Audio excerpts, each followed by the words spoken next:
Let's take you here now. The month of September marks a Pharmacy Month. This year's theme is Pharmacy United in promoting healthcare for patients. The Pharmacy Month 2023 theme is aimed at educating the public on the role of pharmacists and pharmacy support personnel in delivering primary healthcare services to the community.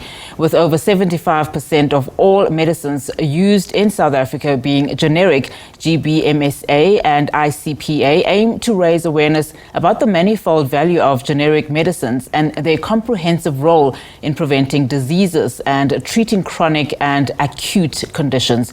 Now, to take this discussion further, we're now joined by Vivian, the CEO of Generic and Biosimilar Medicines Southern Africa. So thank you so much for your time this afternoon. Just talk to us about the significance of today, particularly as we reflect that 75% of all medicine in South Africa being used is generic. Thank you, Unati. I think it is a milestone in a way, because over the years we've been trying to promote generics. Obviously, that's part of our mandate.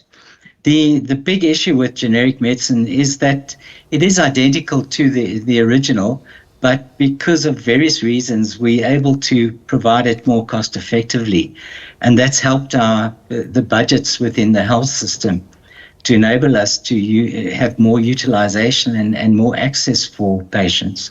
And one of the important key factors for this year is just the public awareness around the importance of pharmacists themselves and their contribution, to the healthcare in this country. How important is this?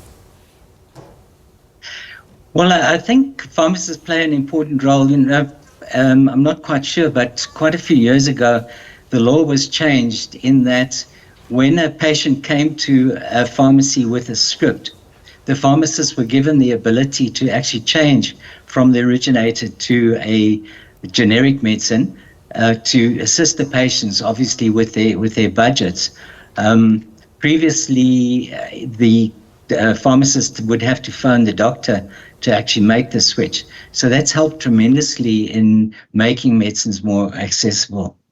And what kind of information then should the public be aware of in as far as generic medicines are concerned? Because like you say, a lot of the time, they are told to use the original medication, whereas the generic medication is just as effective.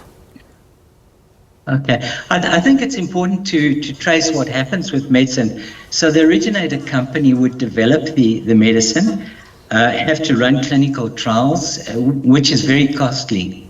Then that company on registration would be allowed a 20-year exclusive period. In other words, their intellectual property or their patent rights would be enforced for 20 years.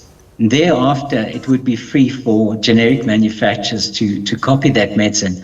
Now, one of the main reasons why it becomes more cost effective is because you get more than one company then manufacturing the medicine, and hence competition law kicks in, and where the various companies are competing with each other. So you've moved from having one supplier to multiple suppliers, and the competitiveness of the industry causes the prices to actually reduce.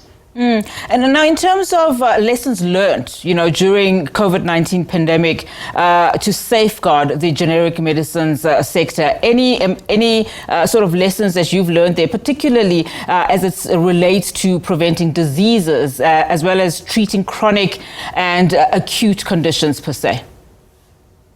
Yes, I think there were quite a few challenges. Everyone was concentrating on COVID itself and trying to find things to prevent and also to cure COVID patients. But in the meantime, there are many patients suffering from chronic conditions like heart problems and diabetes, those kind of conditions. And it was up to the generic industry to actually maintain the supply of those medicines while everyone is sort of concentrating on the COVID medicine. So that was one thing, to enable supplies.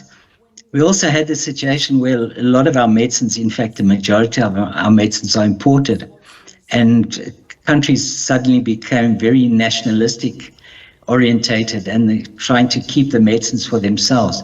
So that took quite a bit of negotiation to keep our supply lines running so that we could get medicines. Very important that. Thank you so much for your time, Mr. Frittelli, and of course casting a spotlight on this important day. Of course, we were joined now by Vivian Frittelli, the CEO of Generic and Biosimilar Medicines Southern Africa.